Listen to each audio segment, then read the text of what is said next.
My phone buzzes against the metal nurse's station counter, the fraud alert notification cutting through the steady beep of monitors in the ICU. 12 hours into my shift, my eyes burn from fatigue as I tap the screen. The number that appears makes my stomach drop. $7,250. Unauthorized charge. I nearly drop my stethoscope, my hands suddenly trembling as I read further. 5 airline tickets to Santorini, purchased today. I scroll through the transaction details, each name appearing like a slap. Richard and Lillian Vale, Spencer and Reagan Vale, and Megan Tanner, Reagan's best friend since college. My name is nowhere on the list. The final detail hits like a blow to the chest. The transaction used my own credit card. Just last week, I sat at my parents' gleaming cherrywood dining table, watching Mom fold her linen napkin with perfect hospital corners. Her voice had been casual, almost bored. Tickets are $1,450 each. If you can't afford that, it's best you sit this one out. I had nodded, swallowing around the lump in my throat, not admitting that after covering Spencer's car repair last month, my savings were thin. Their dismissal had stung, but this was theft. That night I'd returned to work, staring at patient charts while fighting back tears. Dr. Stevens had passed me in the hallway, his eyes catching mine before quickly looking away. He'd seen this before Corinne, returning from family gatherings with red-rimmed eyes, throwing herself into her work, as though she could scrub away disappointment with antiseptic and focused care. Now, standing in the same hospital corridor, I unlock my phone with steady purpose. The trembling in my hands subsides as I call the credit card company, locking my account and filing a dispute. The representative's voice is soothing, validating. "This is clearly fraud, Miss Vale. We'll handle it." My phone chirps with an incoming text half an hour after I end the call. "Spencer, something's wrong with the tickets. Can you fix it?" I stand straighter, shoulders back, as I type. Like you said, I stayed behind. The hospital corridor suddenly feels different, brighter somehow. I change every password I have, from banking apps to email accounts. My Amazon account, where they'd clearly stored my credit card information. My Apple ID. Everything.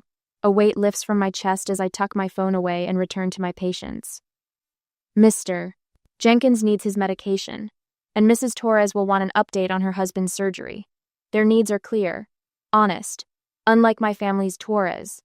Within an hour, my phone vibrates continuously in my pocket. Missed calls from Mom, Dad, Spencer, Reagan. Voicemails stack up alongside increasingly frantic texts. "What's wrong with you?" "Dad's furious. They're going to miss their flight." I silence my phone, sliding it into my locker during my brief lunch break. My hands no longer shake. Instead, a strange calm settles over me as I realize what's at stake. I'll be the difficult daughter now, the one who ruined the family trip, the ungrateful nurse who doesn't understand what family means. For the first time, I see it clearly. I've never been their daughter or sister.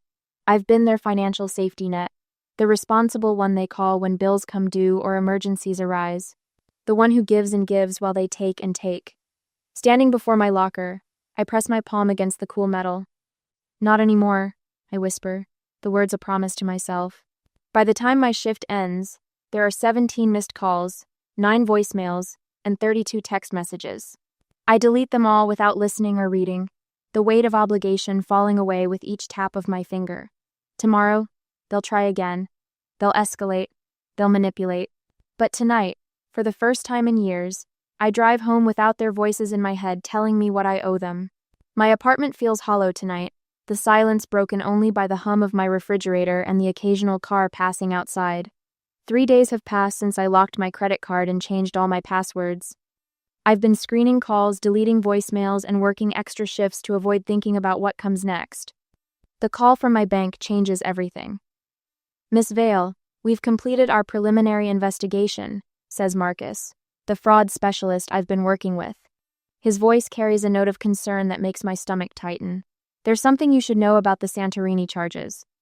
I sit heavily on my couch, one hand clutching my phone, the other pressed against my chest.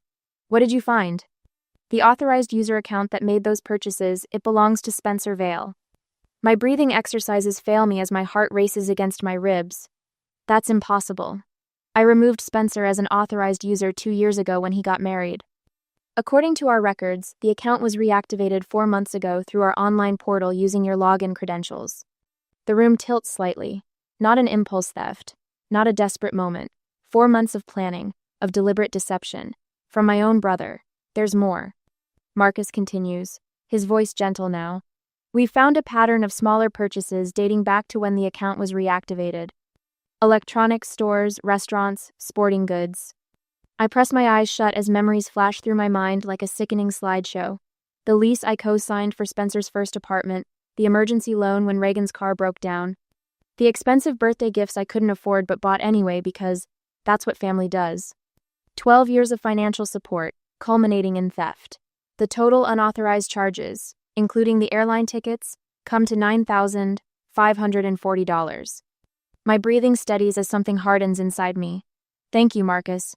I want to pursue this to the fullest extent. We'll continue our investigation, Miss Vale. In the meantime. My phone beeps with an incoming call. Mom. Again. I need to go. I tell Marcus. Please email me your findings.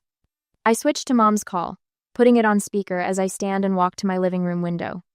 Rain patters against the glass, distorting the streetlights below into watery stars.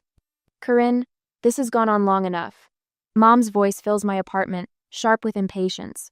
Your father and I have been trying to reach you for days. I've been busy. The rain intensifies, matching my mood. Too busy to respond to your family? Spencer and Reagan are devastated about their trip. Their trip on my credit card. Dad's voice cuts in. Honey, this is all just a misunderstanding.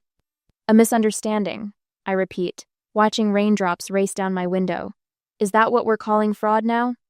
You're overreacting, Dad says, his tone dismissive. These things happen in families. Theft happens in families? Good to know.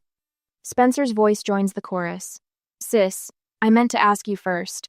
Things got hectic with planning, and I just stole $9,000 from me? My voice remains steady, surprising me. It wasn't like that. Reagan's tearful voice pierces through. You're ruining everything for everyone because you're jealous. You always do this, make everything about you when we're trying to be happy. I press my forehead against the cool glass. How long have you known Spencer was using my card, Mom? The silence stretches until Mom clears her throat. Well, he mentioned borrowing it for some small things. We assumed you were aware. You assumed. The rain blurs the world outside, matching my vision. Is this how you repay everything we've done for you? Mom's voice hardens. After all the sacrifices we made? Your father's retirement party is next month. How will this look? I turn away from the window. Like theft has consequences? Don't be dramatic, Dad interjects. Remember who co-signed your nursing school loans. This family has always supported you. The threat isn't subtle. I sit at my kitchen table, calculating exactly what financial independence will cost. Refinancing my loans, possibly changing jobs, if Dad makes calls to his hospital board friends, finding a new apartment my family doesn't have keys to. You need help, Corinne, Spencer says, his voice dripping with concern that doesn't reach his words. I'm worried about you. Everyone at the hospital knows how hard you've been working. If they heard about this mental breakdown. Don't threaten me, Spencer. My voice comes out low and dangerous, startling even myself. My phone chirps with an email notification. From Marcus. Subject line, fraud investigation, confirmation. I need to go. I say, cutting off whatever new manipulation was coming. The bank's fraud department just confirmed my dispute is valid. They're launching a full investigation. I end the call before they can respond, opening the email instead. Official letterhead, case number, confirmation that all charges will be reversed pending investigation. As I set my phone down that night, I wonder if I should simply distance myself from my family or formally document every penny they've taken. Cutting ties might bring immediate peace, but creating a record might force accountability.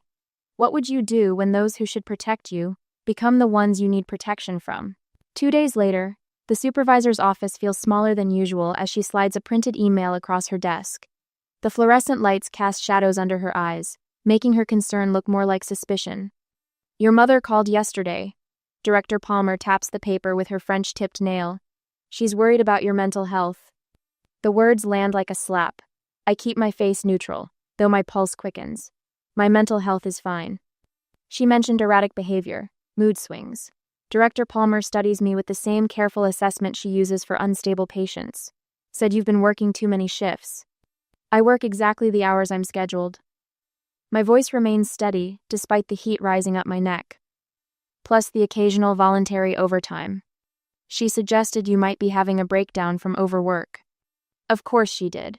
I picture Mom on the phone, voice honeyed with concern, while systematically undermining my credibility at the one place I feel competent and valued. My performance reviews are excellent, I say. My patient care is uncompromised. Director Palmer nods slowly. That's why I found the call. Concerning? I leave her office with my evaluation signed exceeds expectations in every category, but my hands tremble with rage as I turn my phone back on. 3 missed calls from Aunt Judith, 1 from my cousin Melissa. A text from Dad's golf buddy asking if everything's okay. Spencer's social media updates flash on my screen. Some family ties are more like chains. Toxic people never admit when they're the problem. Reagan's tearful selfie beneath it has 17 sympathetic comments. They're building a fortress of manufactured concern around me, and it's working. Back home, I check my accounts, a habit that now sends my heart racing. The emergency fund I've maintained since nursing school has dwindled by almost $4,000. Connected accounts. Automatic transfers I never authorized. I sink onto my bed, breathing exercises failing to slow my galloping pulse. For 3 years, I've covered Spencer's car insurance, just until he gets that promotion. Last Christmas, I paid for Mom's knee surgery copay when Dad was temporarily short, Reagan's graduate school application fees. Each night, I lie awake, calculating the total. $9,540, and counting. The number cycles through my mind at 3 a.m. when sleep should come.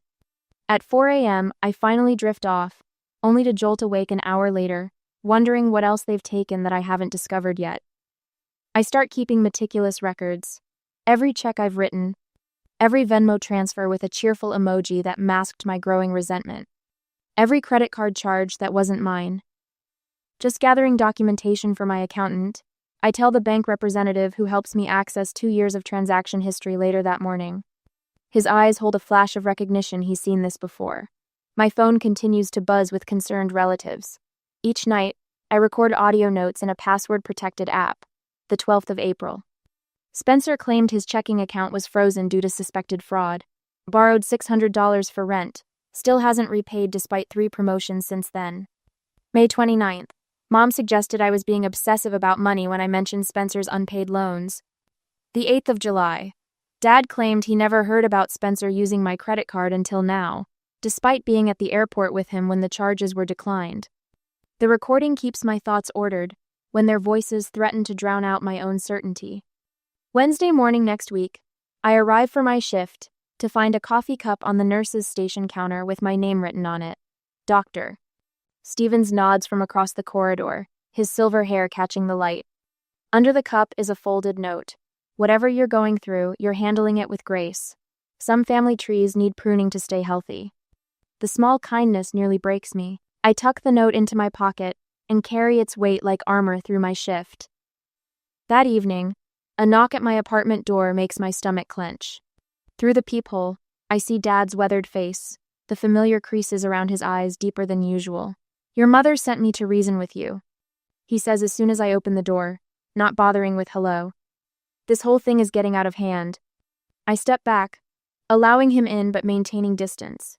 It got out of hand when you watched Spencer steal from me and said nothing. Dad sighs heavily, setting his keys on my counter with the presumption of someone who expects to stay a while. Look, I know Spencer made a mistake. A mistake is accidental. He deliberately used my card for months. He's offering to pay back half, Dad says, like he's presenting a generous settlement. We can smooth this over before your mother's birthday next month. I laugh, the sound hollow even to my own ears. Half of money that was stolen from me. He's family, Corinne. So am I. The words come out stronger than I expected. I'm not angry that you need help. I'm angry that you took without asking. Dad's face shifts, surprise replacing his practiced patience. We didn't. You did, all of you, for years. I realize as I say it that it's true this isn't about one credit card charge. It's about a lifetime of being the responsible one, the reliable one, the one who gives until there's nothing left. We're your family, Dad repeats, as if the word alone should erase everything. Family asks, Family respects boundaries. Family doesn't drain someone's emergency fund and then call their boss to question their mental stability. Dad leaves without the reconciliation he came for, and I slide the deadbolt behind him with a finality that feels like freedom. The next morning, my phone pings with an unexpected message from Elise, Spencer's ex-wife. I saw Spencer's posts. You should know he did the same to me. I have records of everything if you need them. Dr. Stevens catches me in the hallway later that day. We're short-staffed next weekend. Double time for the overnight shifts if you're interested. I notice he doesn't ask why I need the money or offer sympathy, just practical support with no strings attached. The contrast to my family's constant demands is startling. That night, I open a fresh spreadsheet. Line by line, I document every loan, every gift, every financial contribution I've made to my family over the years. The final figure, $9,540, stares back at me, a precise accounting of years of financial manipulation. As I work, an email arrives from Aunt Judith. Needed to discuss some inconsistencies in the family trust accounts. Call me when you can. My finger hovers over the share button on my spreadsheet, the family group chat one click away. For the first time in years, I feel not just anger, but power, the clean, clarifying power of truth backed by evidence. The invoice is ready to send. The sun streams through my kitchen window as I finalize the invoice. I'm using accounting software from the hospital's financial literacy workshop designed for billing insurance companies, not family members. Each entry appears in crisp, professional formatting. Dates, descriptions, amounts, all categorized with clinical precision. My fingers hover over the keyboard, steady now, unlike when I discovered the credit card theft. As of the 1st of June, I will no longer be contributing financially to the family. Repayment is expected within 45 business days. I type the words and attach the PDF. $9,540. Every cent accounted for, every loan documented. I hit send before I can second-guess myself, watching the email whoosh away to 5 recipients. Mom, Dad, Spencer, Reagan, and Aunt Martha, who manages the family trust. My phone rings within minutes. I ignore it, focusing instead on forwarding Elise's evidence to Aunt Martha in a separate email. Spencer's ex-wife had messaged me last night with bank statements showing a pattern of financial manipulation dating back years. I should have shown you these when we were still married. She wrote, I was afraid no one would believe me. Aunt Martha's response arrives while I'm packing an overnight bag. I've noticed financial irregularities in Spencer's trust withdrawals. This explains quite a bit. Can we speak when you return? A weight lifts from my shoulders as I book a weekend getaway to Asheville, a small bed and breakfast nestled in the Blue Ridge Mountains. 3 hours away, just far enough to be unreachable. I power down my phone before pulling out of my apartment complex, savoring the silence. The family chaos erupts while I'm gone. Dr. Stevens gives me the highlights when I return to work Monday morning, his salt and pepper eyebrows raised over reading glasses. Your brother has been busy, he says, sliding a coffee across the nurse's station. He's telling everyone you doctored those financial records to make him look bad. I take a sip, unsurprised. Let me guess, it backfired? Spectacularly. That ex-wife of his, Elise? She posted additional evidence to the family group chat. Bank statements, text messages, the works. Your cousin Caroline called me looking for you. Said she always wondered where your brother's money came from. I shake my head, remembering Mom's frantic voicemails. 8 of them waited when I turned my phone back on, each more desperate than the last. She'd apparently launched an emotional campaign, calling relatives to rally support against my cruel treatment of Spencer. The result? 5 separate family members contacted me privately expressing support. Uncle David's text was particularly satisfying. About time someone called them out. Your grandfather would be proud.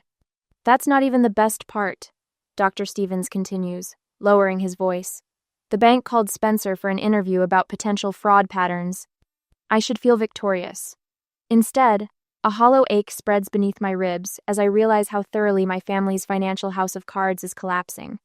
Later that evening, as I pack for another weekend away, this time to a lakeside cabin with actual fishing, I wonder if seeking full repayment is enough, or if I need to permanently distance myself from people who saw me as a resource rather than a daughter and sister. Would you sever ties completely, or maintain limited contact? The next week brings unexpected allies. Elise sends additional bank statements, highlighting dates when Spencer withdrew money immediately before I loaned him similar amounts. The pattern is unmistakable once laid bare. I kept these records because our divorce attorney needed them, she explains over coffee. I never thought they'd help you too. Aunt Martha calls next. I've temporarily frozen Spencer's access to certain accounts pending a full review, she says, her voice carrying the crisp authority that always intimidated me as a child. This isn't just about you, Corinne. The trust has fiduciary responsibilities. The most surprising call comes from HR at Dad's former accounting firm. Miss Vale, we're reviewing some historical expense reports filed by Emery Vale that show concerning patterns. We understand you've recently raised questions about family financial practices. Would you be willing to answer a few questions? I agree, providing only factual responses, neither defending nor condemning my father. The conversation leaves me nauseous but resolute. The family's financial house of cards continues its collapse throughout the week. Each new revelation should bring satisfaction, but I feel only a dull, persistent ache when I think about what we've become. I take extra shifts at the hospital, finding comfort in the straightforward problems of patient care. Reagan's social media campaign begins Thursday. First come vague posts about unfair treatment and family betrayal. By Saturday, she's sharing tearful videos describing their sudden financial hardship and how they might have to cancel their anniversary trip to Maui. Dad loses his consulting privileges at his former firm after their investigation concludes. He doesn't call to tell me I learned from Uncle David, who sounds more disappointed than surprised. The most unexpected development arrives in a series of text messages from extended family members. Cousin Caroline, I had no idea what was happening. I'm so sorry I didn't see it. Uncle Robert, your grandmother would be horrified at how they've treated you. Aunt Susan, we should have intervened years ago. Mom's message comes last, surprisingly brief after weeks of emotional tirades. We need to resolve this once and for all. Family dinner, Sunday at 5. Your father and I will cook. I stare at the screen, sensing the final confrontation approaching. For the first time in years, I feel no obligation to say yes. On Sunday, I arrive at my parents' house 15 minutes early, parking across the street rather than in the driveway. The April sun warms my face through the windshield as I review my notes one last time. Each figure, each date, each transaction, meticulously documented. I've prepared for this meeting, like I would for the most critical patient handoff. My phone buzzes with a text from Mom. We're ready whenever you are. Ready. As if this were a casual family dinner instead of what it truly is, their last attempt to maintain control. When I enter through the front door, the forced normalcy hits me first. Dad's reading glasses perched on the coffee table beside his worn leather recliner. Mom's fresh-cut tulips arranged in the crystal vase I gave her 3 Christmases ago. The familiar scent of lemon furniture polish. Spencer and Reagan sit stiffly on the sofa, their usual sprawl replaced by perfect posture. Spencer's hair is neatly combed, Reagan's makeup subdued. This calculated presentation isn't lost on me. Corinne, Mom says, her smile tight as she motions to the armchair facing all of them. Thank you for coming. We've been so worried. I take the seat, setting my messenger bag beside me. I appreciate the concern. Dad clears his throat, fingers tapping a nervous rhythm against his knee. We think there's been a misunderstanding about the credit card situation. A misunderstanding? I repeat, the word hollow. We'd like to propose a compromise, Spencer says, leaning forward with uncharacteristic earnestness. We can arrange partial repayment of the airline tickets if you'll drop this whole investigation.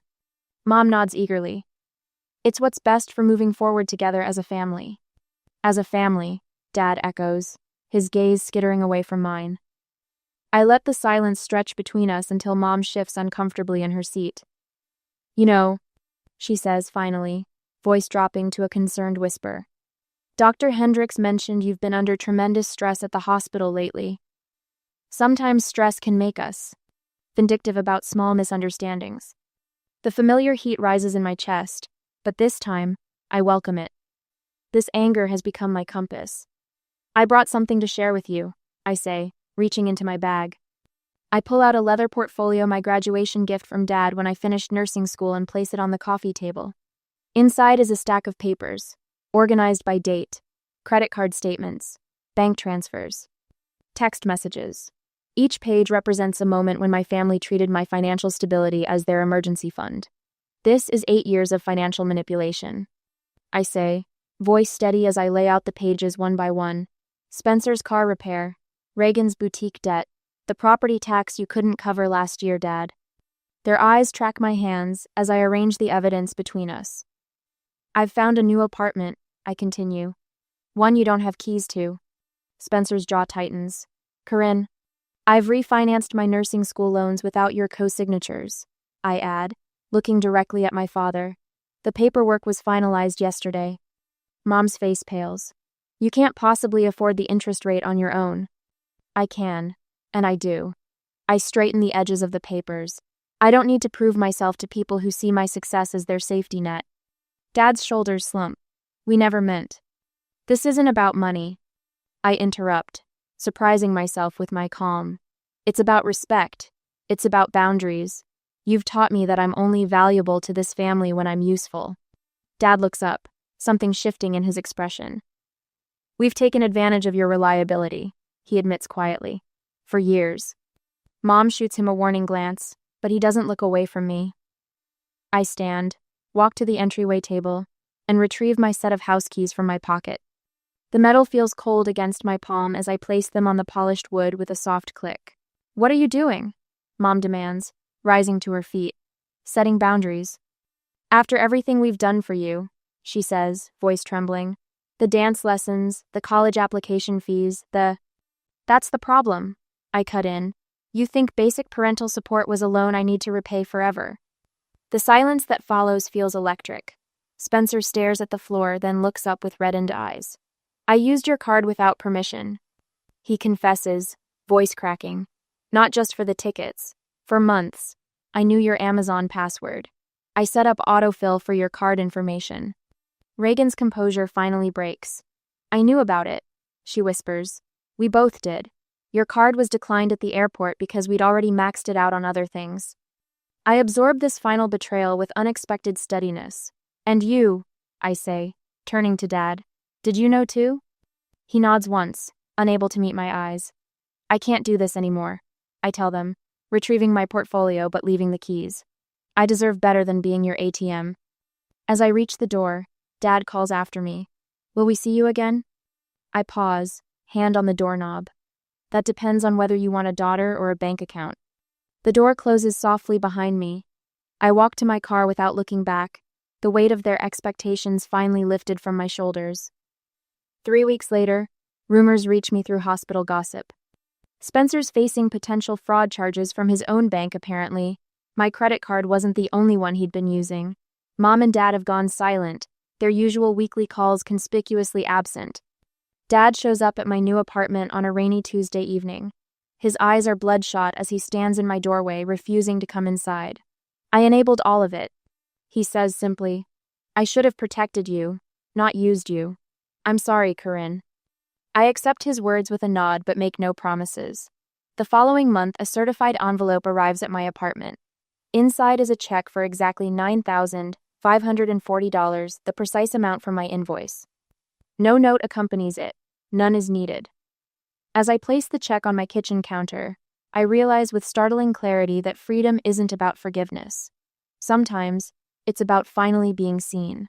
3 months later, the light streams through uncovered windows in my new apartment, casting warm patterns across freshly painted walls. No more of the murky beige that had surrounded me for years now. Vibrant teal and sunny yellow brighten every corner. I hang a watercolor landscape, one I painted myself last weekend, adjacent to the window where morning light hits it perfectly. My phone chimes from the kitchen counter. For the first time in months, my shoulders don't tense at the sound. No more dread when checking notifications. No more anxiety about unexpected charges or family demands. How's the new place looking? Doctor. Stevens texts, with a photo of houseplants from the hospital gift shop. I send him a quick photo of my expanding collection, already thriving on my eastern-facing balcony. Beyond the plants, Denver's skyline glimmers in the distance. After my shift tonight, I'm leading a financial literacy workshop for new nurses. Protecting your financial health while caring for others seemed like the perfect topic after everything I've learned. Already, 3 younger nurses have scheduled private consultations about family financial boundaries. My easel stands in the corner, no longer collecting dust in storage. Last night, I stayed up until 2, working on a landscape of the Colorado mountains where I'll be hiking this weekend. The freedom to lose myself in painting again feels almost decadent after years of not enough time. My phone chimes again. This time, it's a family group text, another Vail family gathering next weekend. Mom has included me in the invitation list, her first attempt at contact since the check arrived. I type a simple response. Thank you for thinking of me. I have other plans that weekend. No apologies, no elaborate excuses, just a clear, calm boundary. Instead, I'll be meeting Jonah for dinner at that new restaurant overlooking the river, our third date. The anesthesiologist's calm presence and direct communication style have been refreshing after years of navigating my family's emotional minefields. Last week over coffee, he asked about my family. The question didn't trigger my usual anxiety. We're taking some space from each other right now, I told him, surprised by how easily the words came. They crossed some boundaries I needed to establish. He nodded, understanding without demanding details. Family relationships can be complicated. Doesn't mean they're bad people or that you don't love them. Exactly, I replied, grateful for his perception. I'm just learning that love doesn't have to cost me my peace. Tonight, Elise, Dr. Stevens and my aunt are coming over to celebrate what Elise jokingly calls my financial independence day. A small gathering of people who supported me when I needed it most, expecting nothing in return. My aunt called yesterday to confirm she was bringing dessert. I have something for you, she mentioned. Just a small gift to mark the occasion. When they arrive, her package sits on my new coffee table, a framed calligraphy quote. You are not responsible for other people's comfort at the cost of your peace. The words shimmer against a watercolor background in my favorite blues and greens. We toast with sparkling cider in my new glasses. To boundaries that protect peace, Dr. Stevens offers, and people who respect them. 2. The next morning, I drive to Denver Memorial Hospital's foundation office. The woman behind the desk looks surprised when I hand her a check for exactly $9,540.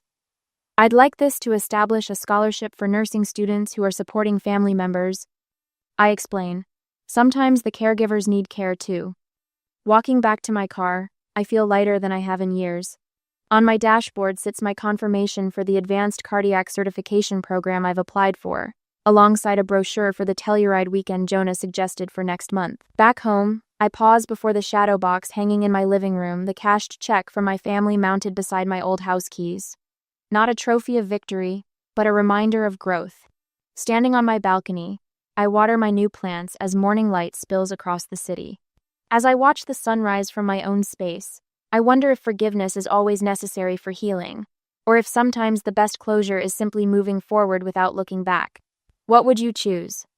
I smooth my dress as I walk up the familiar brick path to my parents' suburban Boston home. Sunday dinners have been a tradition since I moved into my own apartment 3 months ago, though I still consider this house partially mine. After all, my most prized possession remains here, Grandma Wilson's baby grand piano that gleams in the corner of the living room, its mahogany surface catching the late afternoon light. Felicity, there you are. Mom ushers me inside with a quick kiss on the cheek. Melody's been practicing all morning for her audition. Of course she has. The house vibrates with my sister's voice, powerful, undisciplined notes that make me wince. For someone labeled a natural talent, Melody certainly skips the fundamentals. Sounds enthusiastic. I offer, hanging my coat in the hallway closet. Dad appears from the living room, his hand extended to a man I don't recognize, tall, with wire-rimmed glasses and a leather portfolio. They're standing uncomfortably close to my piano. Who's that? I ask Mom, keeping my voice low. Oh, just a colleague of your father's. She bustles toward the kitchen. Dinner's almost ready. Go say hello to your sister. The stranger runs his hand along my piano's lid, nodding as Dad whispers something. My stomach tightens. I cross the room in quick strides. Hello, I say, extending my hand to the stranger while positioning myself between him and the piano. I'm Felicity. Martin Graves. His handshake is limp and cool. Beautiful instrument you have here. Thank you. It was my grandmother's. Dad clears his throat. Martin's from Berkeley. He's here to appraise the piano. Appraise? The word hangs in the air. Why would we need an appraisal? Melody chooses this moment to sweep into the room, sheet music clutched dramatically against her chest. At 29, my sister still dresses like she's auditioning for a community theater production of La Bohème. Felicity, did they tell you the wonderful news? She beams, tossing her sheet music onto my piano bench. I remove the music, placing it carefully on the side table. What news? Mom appears at the doorway. Let's discuss over dinner. Everything's ready. The dining room table gleams with Mom's best china, the set reserved for special occasions. A bottle of champagne chills in an ice bucket. My hand trembles slightly as I take my seat. So, Dad begins, serving the roast chicken with ceremony. We have an announcement. I glance at the stranger, Mr. Graves, who has inexplicably joined us for dinner. He studies his plate with sudden interest. Melody has been invited to compete in the European Classical Voices competition. Dad's voice swells with pride. It's the opportunity of a lifetime. That's wonderful, I say, genuinely happy for my sister despite our complicated relationship. Congratulations, Melody. Melody preens. Only 12 vocalists from North America were selected. The thing is, Mom continues, her voice taking on that practical tone I've learned to dread. The competition requires substantial funding, travel, accommodations, coaching. Dad nods. Which brings us to our decision. He places his fork down with precision. We've decided to sell the baby grand to fund Melody's competition expenses. The room tilts sideways. I grip the edge of the table. My piano? Grandma's piano? It's just sitting there, collecting dust, Mom says, not meeting my eyes. Melody's voice is a gift from God. Your piano playing is just a hobby. I am. A memory flashes my solo recital at 12, transformed last minute into Melody's showcase when she announced she'd prepared a song. My hands trembling then as they do now. That piano was Grandma's gift to me, I say, my voice quieter than intended but firm. It's not yours to sell. Dad waves his hand dismissively. Don't be selfish, Felicity. This is about the family's legacy. Melody has a real chance at an international career. I notice a business card on the sideboard behind Dad, Martin Graves, piano appraiser and broker. Not a colleague, not a casual visitor. They'd planned this ambush. How long have you been planning this? I ask. An uncomfortable silence falls. Mr. Graves studies his wine glass. We've been discussing options for weeks, Mom finally admits. Mr. Graves believes we can get $15,800 for it. Melody reaches for the champagne. Just imagine, when I win in Europe, we'll showcase my award right there, where the piano used to be. When you win, Dad echoes, raising his glass. To Melody's success. My parents beam at my sister, while I sit frozen, the meal untouched before me. All those years of practicing 5 hours daily while Melody relied on her natural talent. All those sacrifices for this moment, when they would take even my grandmother's legacy from me. Will you excuse me? I push back from the table, legs unsteady as I stand. I'm not feeling well. No one protests as I leave. In the living room, I trail my fingers across the cool ivory keys one last time, a whispered promise forming in my mind. This isn't over. They want my voice silenced. But they've forgotten who taught me to play. I can't sleep that night. My mind replays dinner like a horror film on loop. Dad's casual dismissal, Mom's cold practicality, Melody's smug smile. At 3 a.m, I give up and wander downstairs, drawn to the piano one last time. My fingers hover over the keys without pressing. Playing would wake everyone, and right now, I need the house silent. Instead, I trace the grain of the wood, memorizing its patterns in the moonlight. Dad's study door stands ajar, unusual for him. The family computer glows with screensaver fish swimming in electronic circles. I shouldn't, but tonight, something rebellious stirs within me.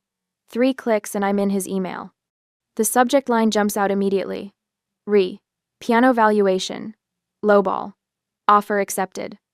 The email chain stretches back 2 months. 2 months they've been planning this?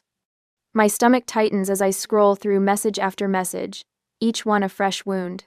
We need to move quickly before Felicity realizes what's happening. Dad wrote to Mr. Graves 3 weeks ago. I've researched comparable instruments, Mr.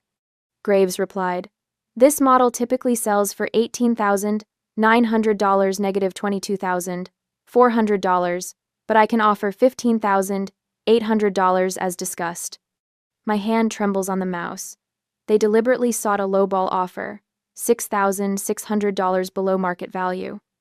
Another email from Melody to Dad. Felicity won't make a scene. She never stands up for herself. I'm no longer cold. Heat crawls up my neck, burning behind my eyes. In the bottom drawer of Dad's desk, beneath a stack of insurance papers, I find the official appraisal. Mr. Graves had valued the piano at $21,900 privately, before offering less. Everyone knew except me. The floor creaks behind me. I whirl around, clutching the papers. You shouldn't be in here. Uncle James stands in the doorway, hair rumpled from sleep. He glances at the appraisal in my hand, but makes no move to take it. He was not present at the dinner, and came later. He will also sleep here. Now I am waiting for his next step as well. They lied about everything. My voice sounds strange, tight with anger I rarely express. Your father has always believed Melody deserves every advantage, he says carefully, even at your expense. Did you know? Uncle James looks away. His silence is answer enough. Morning arrives with forced normalcy. Mom bustles around the kitchen making pancakes as if yesterday never happened. Dad reads his newspaper. Melody hums scales by the window. Sleep well? Mom asks, sliding pancakes onto my plate. I set the fork down without eating. I found the emails. The kitchen goes still. Dad's newspaper lowers slowly. You went through my computer? His voice rises with manufactured outrage. You went behind my back to sell my piano. I match his tone. A piano worth $21,900 that you're selling for $15,800. Melody rolls her eyes. You're just being dramatic. It's what you do. Mom touches my arm with practiced tenderness. Sweetie, sometimes family means making sacrifices. When you were little, we spent so much on your piano lessons. Now it's Melody's turn. The manipulation is so transparent I almost laugh. I'm giving you one chance to reconsider. Dad's face hardens. This isn't a negotiation, Felicity. The decision is made. The doorbell interrupts before I can respond. Dad welcomes Mr. Graves, who carries a folder of papers. They settle at the dining table with fresh coffee. I stand in the doorway, watching Dad sign the preliminary sales agreement. Just need to take final measurements today, Mr. Graves says, moving toward my piano. It's in exceptional condition. The buyer will be thrilled. While they're distracted measuring, I grab my phone and casually snap photos of the agreement. Date, terms, signatures, everything captured in high resolution. The house phone rings. Mom answers, then holds it out to me with surprise. It's Professor Harrington. My piano professor rarely calls. I take the phone into the kitchen. Felicity. Her warm voice steadies me. I wanted to tell you personally, your audition recording was extraordinary. The committee has selected you for the advanced performance track. I glance at my family in the next room, huddled around my piano like vultures. I didn't think I was good enough. Not good enough? You were the top choice. You have remarkable talent, Felicity. Don't let anyone tell you otherwise. After hanging up, I text Sarah, my best friend who's in her second year of law school. Family selling my grandmother's piano without permission. Need legal advice as soon as possible. Her response is immediate. They can't sell what isn't legally theirs. Does your grandmother's will specify the piano is yours? I don't know, but I'll find out. Later, walking to clear my head, I run into Mr. Peterson, watering his roses. At 82, my elderly neighbor still has the sharp eyes of the music store owner he once was. Trouble at home? He asks, noting my expression. I explain the situation. He leans on his cane, considering. First, get proof of the piano's true value. Second, check who legally owns it. Third, secure it physically if possible. His advice is practical, experienced. And Felicity? Sometimes the quietest people make the loudest statements when pushed too far. As I turn to leave, Uncle James approaches from across the street. He glances around before speaking. You might want to talk to someone about ownership of that piano, he says quietly. Your grandmother was very specific about her wishes. The gift letter is still in her safe deposit box. He presses a key into my palm. Box 247, First National. For the first time since dinner last night, I feel something besides anger, the stirring of hope. They thought I wouldn't fight back. They were wrong. A week has passed, and I found my grandma's will and started verifying everything, as I will not allow my parents take her legacy away.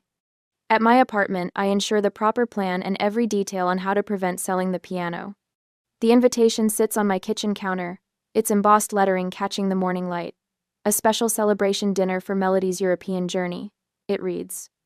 Mom called yesterday to ensure I received it, her voice brimming with excitement that barely masked the assumption I would attend without question. I arrive at my parents' house Monday evening next week to find Mother in the living room, methodically emptying the antique sheet music cabinet beside my piano. What are you doing? I ask, watching, as she stacks my carefully organized collections into cardboard boxes. Just making space for Melody's competition materials. She doesn't look up. This cabinet will be perfect for displaying her awards when she returns. I notice Chopin's Nocturnes, my first advanced piece, already sealed in a box labeled storage. My grandmother's handwritten notes still mark the margins. Those are mine, I say, reaching for the box. Mother intercepts my hand. Felicity, don't start.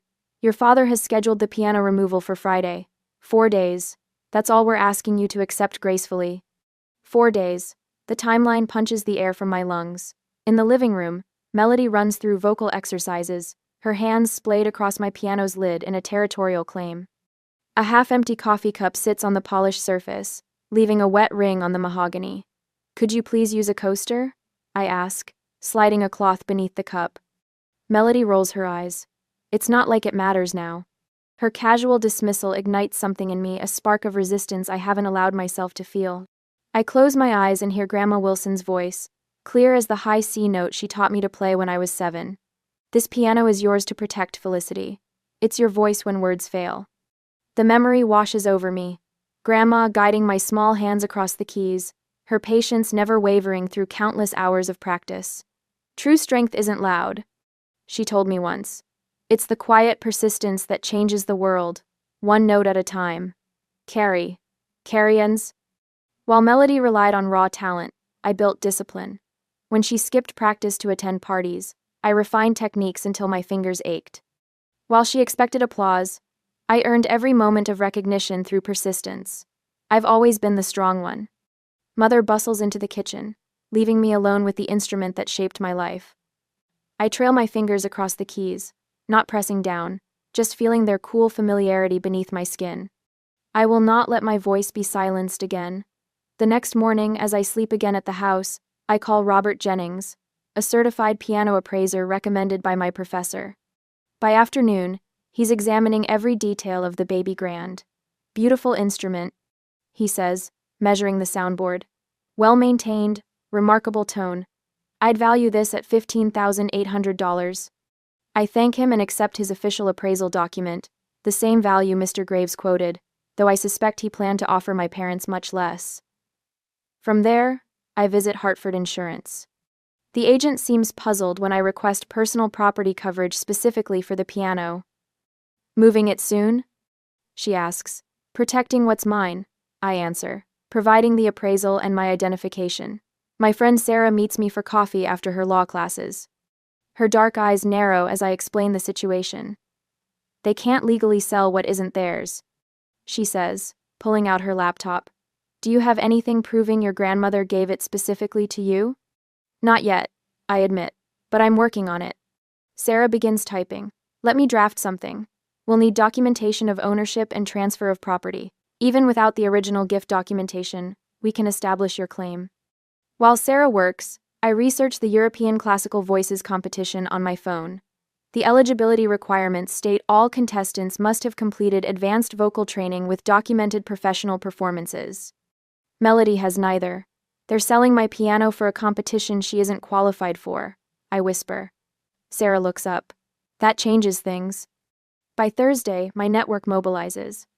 Professor Abernathy provides a letter documenting my 5 years of advanced study, emphasizing my exceptional talent and dedication to preserving classical piano traditions. Mr. Peterson, my elderly neighbor who owned a music store for 40 years, introduces me to Martin Coleman, a piano restoration expert who documents the instrument's condition and confirms its value. Your grandmother bought this from my father's shop in 1968, Mr. Peterson reveals. I remember the day she brought you in, barely tall enough to reach the keys. The most surprising ally emerges Thursday night. Uncle James arrives for the pre-celebration dinner carrying an envelope. Found this while clearing some old files, he says, slipping it to me in the hallway. Thought you might need it. Inside is a yellowed letter in my grandmother's handwriting, dated 3 years before her death. To my granddaughter Felicity, I bequeath my Steinway baby grand piano, to be hers alone, as she has shown the dedication and love this instrument deserves. I slide the letter into my purse as dinner begins. Father raises his glass to Melody. Mother distributes brochures of European landmarks. The piano sits in the corner, already stripped of family photographs. After dinner, when the house quiets and family retreats to their rooms, I return to the living room. The piano waits, moonlight streaming across its polished surface. I sit at the bench, place my hands on the keys, and begin. Chopin's revolutionary etude pours from my fingers all the frustration, determination, and strength I've buried, finding voice through the thundering bass and lightning treble runs. I play as I never have before, each note a declaration. Footsteps in the hallway. I don't stop. The living room lights flick on. I don't stop. My family gathers in the doorway, but I play on, lost in the storm of sound I'm creating. When the final chord fades, silence hangs heavy in the room. I look up to find my parents staring, my father's mouth slightly open. Melody stands behind them, an unfamiliar expression crossing her face, and respect, quickly replaced by something darker. I didn't know you could play like that, Mother says quietly. You never listened, I answered, closing the piano lid with gentle finality. Father clears his throat. Felicity, perhaps we should discuss. There's nothing to discuss, I say, standing. This piano isn't for sale. I walk past them toward the guest room, my grandmother's letter secure in my pocket. They see me now, finally. But it's too late to change my plans. Tomorrow, I will reclaim what's mine. On Friday, the living room feels like a theater stage, with the sunlight streaming through the bay window, illuminating the piano as if it's under a spotlight. Mr. Graves has returned, his leather portfolio thicker this time. Mother hovers nearby, pretending to dust while Father and Mr. Graves speak in hushed tones. 12,800. Mr. Graves announces, sliding a document across the coffee table. My final offer. Father's face flushes crimson. That's absurd. We discussed $15,800 last time. Market conditions have changed, Mr. Graves replies with a shrug. I have expenses to consider.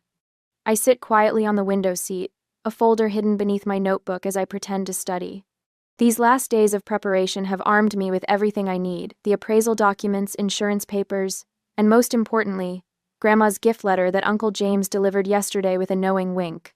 14,100 is our bottom line, Father insists, his voice rising. This is a Wilson baby grand, for heaven's sake. Mother shoots him a warning glance. Perhaps we should discuss privately, dear. There's nothing to discuss. Either he meets our price, or we find another buyer. I almost smile. Their greed is buying me time I desperately need. Later that afternoon, Mother corners me in the kitchen. Your piano professor called me back today. My stomach tightens. Oh? She seemed quite concerned about your attitude. Mother's voice drips with false concern. Said you were being unreasonable about a family decision. I focus on stirring my tea, knowing my professor would never betray me. Is that what she said? She understands what this opportunity means for Melody. The lie hangs between us. I know exactly what the professor told her, that I've shown exceptional talent and dedication, that the piano rightfully belongs to me. Father strides into the kitchen, cell phone in hand. I've just spoken with Pastor Williams. If this situation isn't resolved by Sunday, we'll donate the piano to the church. The spoon clatters against the mug. You would rather give it away than let me keep it? At least it would serve a purpose, he says, rather than being a selfish symbol of your obstinance. I take a measured sip of tea. That's not your decision to make. My calm response visibly unsettles him.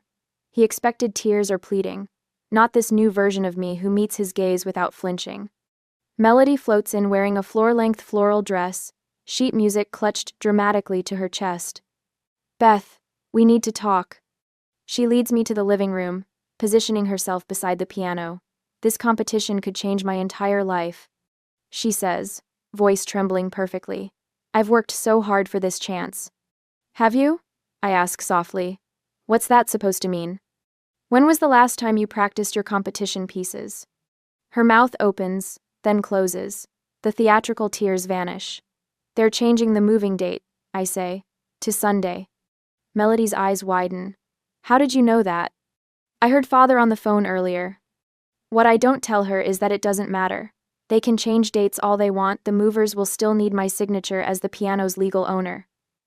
When Mr. Graves returns the next morning with contract revisions, I'm ready. Father calls me into the living room, his voice overly cheerful. Mr. Graves has some paperwork for us, Felicity. For you? I correct gently. Mr. Graves adjusts his glasses. Actually, I'll need documentation of ownership before proceeding. Standard procedure for instruments of this value. Father waves dismissively. That's not necessary. This is a family matter. I'm afraid it is necessary, Mr. Graves insists. There have been unfortunate situations in the past with disputed ownership. Father's confident smile falters. The piano belongs to the family. That's not what Grandma's will stated, I say quietly. The room goes silent. Mother's dusting cloth freezes mid-polish. What did you say? Father asks. Before I can answer, Uncle James walks in carrying a casserole dish. Lasagna from Aunt Judith, he announces, then pauses to survey the scene. Did I interrupt something? Just discussing the piano sale, Mother says tightly. Uncle James sets down the dish and studies the baby grand thoughtfully. Beautiful instrument. Wonder what Mom would think about selling Beth's piano. Father shoots him a warning look. This isn't your concern, James.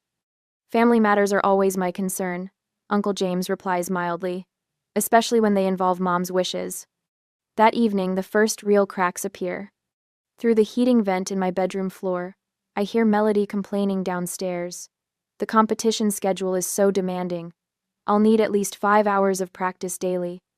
Then perhaps you should start practicing, Father snaps, his patience clearly fraying. Richard! Mother gasps. Well, it's true. She's had the sheet music for weeks. You're the one who said my natural talent would carry me through, Melody protests.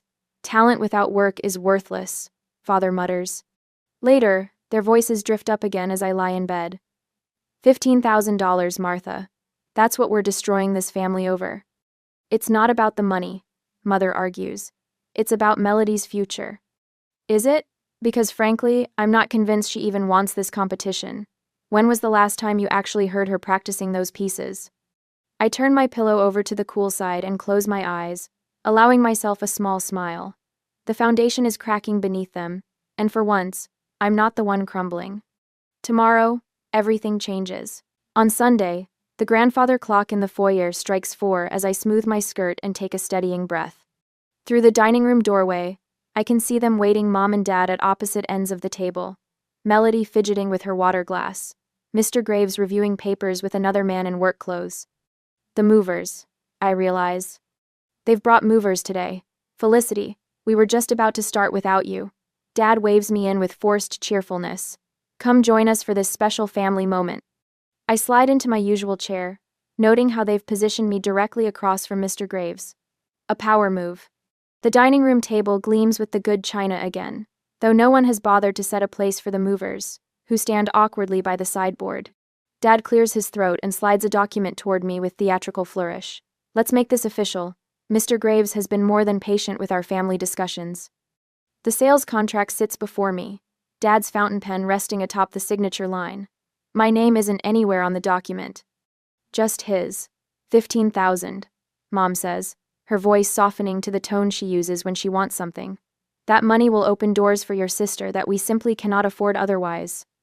This is for my future, Felicity. Melody reaches across the table to touch my hand.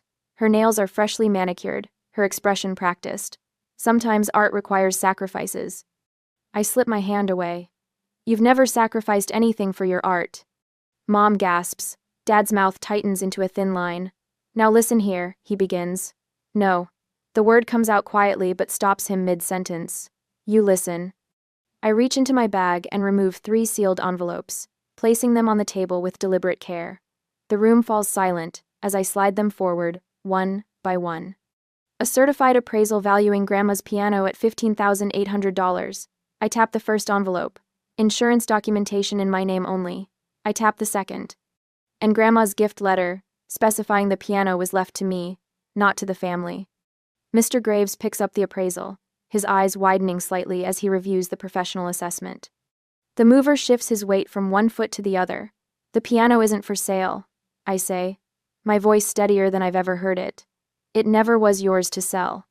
Dad's face flushes crimson. He snatches the gift letter, scanning it quickly, then again more slowly. The paper trembles in his hands. You went behind our backs? Mom's voice pitches higher. After everything we've done for you? I learned from watching you.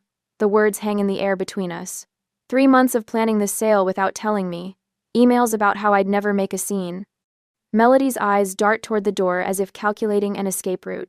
Uncle James, who has been silent in the corner, gives me a nearly imperceptible nod. Mr. Graves, I say, turning to the appraiser, I appreciate your professional interest, but as you can see, this sale would be legally questionable at best. The man closes his portfolio with a snap. I don't involve myself in family disputes. Call me if you sort this out. He nods to the movers, who follow him toward the front door without a backward glance. How dare you embarrass us like this? Dad pushes back from the table, his chair scraping across the hardwood floor. After everything we've invested in your lessons, your education. I'm going back to my apartment, I interrupt, standing to match his height. The piano comes with me. His laugh is sharp, dismissive. And how exactly will you afford that without our support? Your little teaching gigs barely cover your coffee budget. The corner of my mouth lifts in what might be my first genuine smile in this house for years. The Archer Foundation disagrees. I've been awarded their full merit scholarship. Mom's teacup clatters against its saucer. You applied without telling us? Like mother, like daughter, I answer. I applied 6 months ago without my family knowing, as they never valued me anyways. Now I will show them. Melody suddenly pushes away from the table, her composure cracking. You don't understand what it's like. Her voice rises, no longer the practiced soprano but raw and breaking. Everyone expects me to be this prodigy, but you, she gestures wildly toward me. You actually care about music. I've just been playing a role my whole life. The confession hangs in the stunned silence. Dad stares at Melody as if seeing her for the first time. The movers will be back tomorrow, I say, gathering my documents. For the piano this time, not against it. I walk past my silent parents, past my sister frozen in her unexpected moment of truth, past Uncle James who whispers well played as I pass. In the living room, I pause at the piano, my piano, and run my fingers lightly across the keys. For the first time, the notes sound like freedom. Uncle James follows me to the front porch, closing the door softly behind him. The evening air carries the scent of Mrs. Patterson's roses from next door. The neighborhood seems strangely unchanged, despite everything that just happened inside. Your grandmother would be proud, he says, joining me on the top step. She never let anyone silence her either. I didn't know that about her. He smiles. Why do you think she left the piano specifically to you? She recognized something in you that your parents have always missed. A car door slams as Mr. Graves drives away, the movers following in their truck. The rumble of engines fades into the distance. What happens now? I ask, suddenly uncertain despite my victory. Uncle James considers this. Now you get to discover who you are when you're not fighting to be heard. I glance back at the house. Through the window, I can see Mom with her arm around Melody, whose shoulders shake with sobs. Dad stands apart, staring at nothing, the gift letter still clutched in his hand. Will they forgive me? The question slips out before I can stop it. Eventually, Uncle James says, but that's not the real question. He turns to face me fully. The real question is whether you'll forgive them. I don't have an answer yet. Instead, I think about my small apartment waiting across town, about the empty corner by the window where sunlight streams in each morning. The perfect spot for a piano. I should go, I say, standing up straighter. I have arrangements to make. Need help? Uncle James asks. I shake my head. No, this part I need to do myself. As I walk to my car, my steps feel lighter. Behind me, the house that was once my anchor now seems smaller somehow. Ahead of me stretches a future I've written myself, note by careful note. The piano fits perfectly in the corner of my apartment, sunlight from the bay window highlighting the freshly polished mahogany. 3 months since I claimed what was rightfully mine and moved out of my parents' house. The instrument seems to breathe easier here. So do I. I run my fingers across the keys without pressing down, feeling the cool ivory beneath my fingertips. The restoration expert did remarkable work. Every note rings true now, the slightly uneven action of the keys corrected, the soundboard resonating with new vigor. Like me, the piano needed space to find its voice again. The letter sits on top of the piano, its official letterhead catching the morning light. The Boston Chamber Music Society invites me to perform at their spring showcase. My first solo recital since graduating, recognition on my own terms, without family connections or obligations. You earned this. I whisper to myself, still learning to accept compliments, even from my own voice. The doorbell rings, and I find Uncle James standing there, a weathered leather satchel tucked under his arm. I found these while cleaning out my storage unit, he says, placing the satchel gently on my coffee table. Thought they belonged with you now. Inside are 5 leather-bound journals, my grandmother's elegant handwriting filling each page with musical notations, practice techniques, and personal reflections on pieces she mastered. She kept journals her entire career, Uncle James explains, his voice soft with remembrance. These were from her teaching years. I trace my finger along her handwritten notes on Debussy's phrasing. Thank you. Later that week, a young girl named Emma sits beside me at the piano, her small fingers working through scales with determined concentration. Teaching wasn't part of my plan, but when Mr. Peterson recommended me to a colleague's granddaughter, something clicked. Now I have 6 students, each bringing their own relationship with music into my home. That's it, I encourage as Emma masters a difficult transition. Let the melody breathe. After she leaves, Sarah arrives with takeout and champagne. To celebrate your first paid gig at the Gardner Museum? She announces, popping the cork with a satisfying thunk. I told you standing your ground would pay off. It still feels surreal, I admit, accepting the plastic cup of bubbling champagne, having space that's truly mine. The following Sunday, my phone lights up with a text from my mother, the 5th in as many weeks. The previous 4 went unanswered, but this one catches my attention. We'd like to visit, just to talk. Melody too. Uncle James calls that evening. They're trying, he says when I mention the text, in their own way. And Kodavizakapi. Are they? I ask, uncertain. Melody's been taking actual lessons, real technique work. Your father mentioned she practices 2 hours daily now. I consider this as I flip through Grandma's journals before bed. Her words from decades ago speak directly to me. Music isn't about competition. It's about finding your authentic voice. 6 months after leaving home, I welcome my family into my apartment. The tension is palpable, but different now, tempered with something new. Respect, perhaps. This is lovely, Mom says, her eyes traveling to the piano. It belongs here.